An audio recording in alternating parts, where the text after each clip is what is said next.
So I was scrolling through my phone and saw yet another person posting a screenshot of their crypto gains.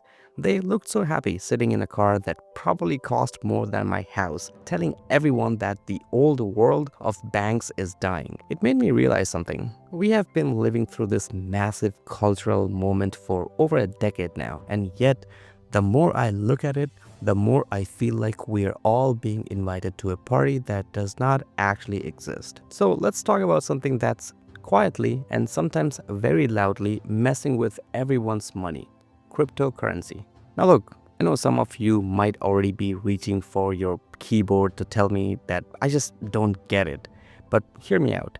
I've spent a lot of time looking into this, and I've come to a pretty uncomfortable conclusion.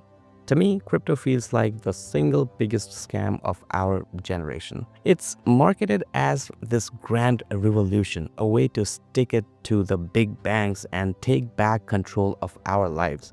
But in reality, it's often just a digital get-rich-quick scheme wrapped in a fancy tech blanket. Think of it like a really deceptive Tinder date.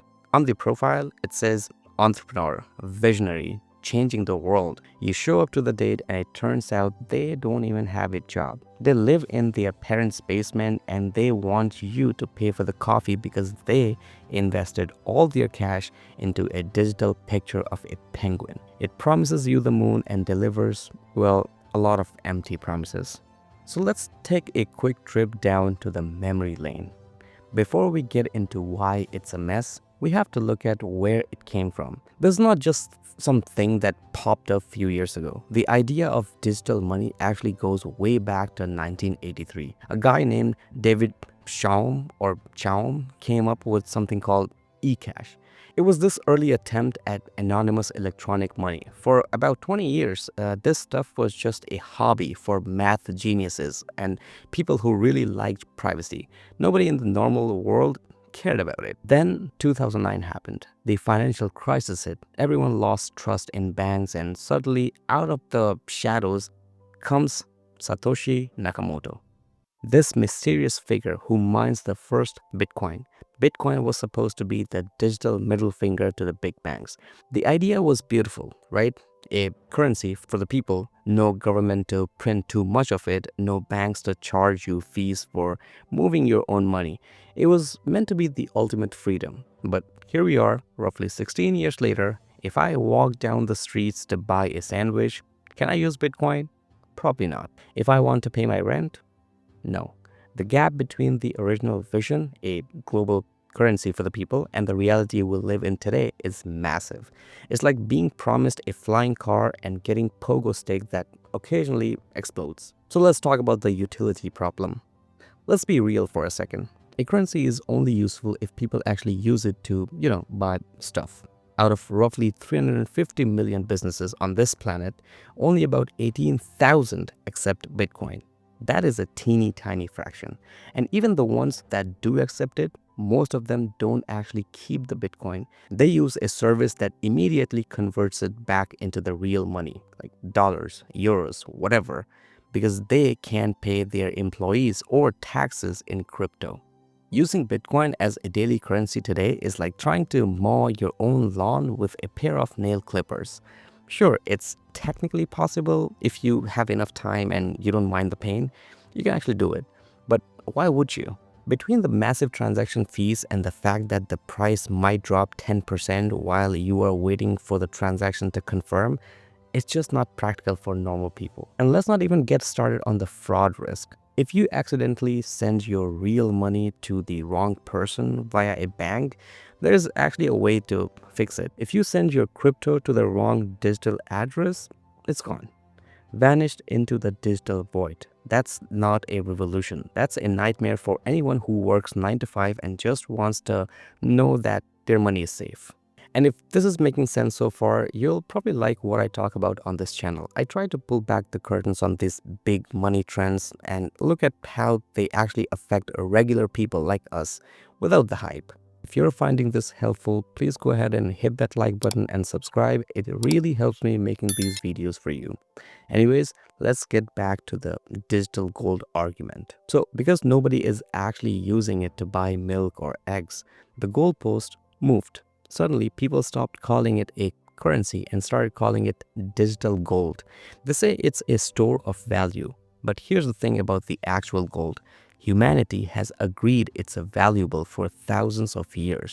You can make jewelry out of it. You can use it in electronics. It exists in the physical world. Bitcoin is less than 2 decades old. It does not have any intrinsic value.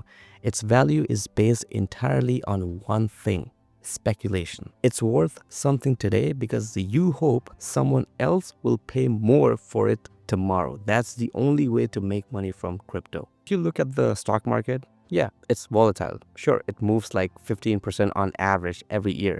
But Bitcoin, its annual volatility is around 60%. That's 4 times as wild as the stock market. Imagine if the price of your house changed by 60% every single year. You would never sleep. This is why the institutional managers who handle trillions of dollars usually tell their clients to put only about 2 to 3% of their net worth into crypto. They know it's a gamble. Even the big names in finance aren't holding back. Warren Buffett called it a rat poison squared. Jamie Dimon called it a pet rock. Peter Schiff says that there's nothing there when you peel back the layers. When the most successful investors in history are calling it a nothing burger, maybe we should at least listen to why. Moving to the casino of meme coins. If Bitcoin is the serious part of crypto, then the rest of it is just a straight up casino. There are over 10,000 different coins out there now. Most of them are meme coins, coins named after dogs or frogs or inside jokes from the internet. Since 2021, over 7 million coins have been tracked. Do you know how many of them are basically dead by now? Over half. 3.7 million coins have just stopped trading or became worthless. Think about that. In a normal stock market, if a company fails, there are rules, there are liquidations, there is a process. In crypto, if a project fails, the developers just stop tweeting about it. They turn off the Discord server and disappear into night. You're left holding a digital asset that is worth exactly $0. People think they are going to find the next big thing and turn $100 into $1,000,000. But trying to pick a winning meme coin is like playing a roulette while the dealer is actively trying to steal your wallet. It's not investing, it's a high stakes game of musical chairs, and the music can stop at any second.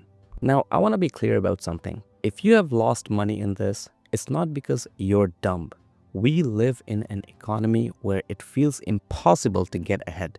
Housing is too expensive, inflation is eating our paychecks, and the traditional ways of building wealth feel slower than ever. Of course, a revolution sounds appealing. The problem is that the crypto world preys on that desperation. It creates these rug pulls where developers build up a bunch of hype, wait for normal people to put their hard-earned money in, and then they pull the rug.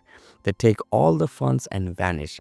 This is not a failure of your personal judgment, it's a systematic lack of protection.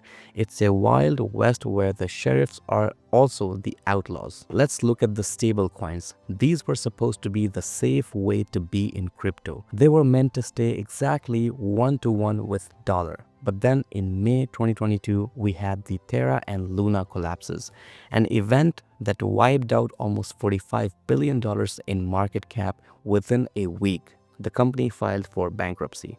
So maybe it was a clever system on paper, but in practice, it was a disaster. Just in 1 week, $45 billion of investors' wealth was wiped out, gone. Regulators called it one of the largest destructions of wealth in modern history. People lost their life savings, their house deposits, their kids' college funds, all because they trusted a system that claimed to be stable. Which brings us to the next point, the trustless system we can't trust. The big selling point of crypto is that it's trustless. You don't need to trust a bank or a person, you just trust the code. But as we saw with the whole FTX scandal, you still end up having to trust someone. FTX, for those who don't know, was one of the biggest exchanges in the world. They had Super Bowl ads. They had celebrities telling you that it was safe. They had their name on a sports stadium. The CEO, Sam Bankman-Fried, was treated like the next Warren Buffett. People like BlackRock and Sequoia Capital, the smartest people in the room, invested billions. And what happened? It was a total fraud. They were literally taking customers' deposit and using them to gamble on other things through a separate company. They did not even have proper records of where the money was. John Ray, the guy who had to clean up the Enron mess, which was one of the biggest corporate frauds in history, said FTX was the most complete failure of corporate controls he had ever seen. They treated people's money like it was their own personal plaything. And that's the irony. The industry that was built to get away from the corrupt banks ended up creating something even more corrupt, with zero of the protection that banks actually provide. This is where it gets spicy. Some people will hear this and think I'm just a hater who does not understand tech. Others probably might agree that the whole thing is a house of cards. Some of you are probably holding bags right now, and some of you wouldn't even touch it with a 10-foot pole.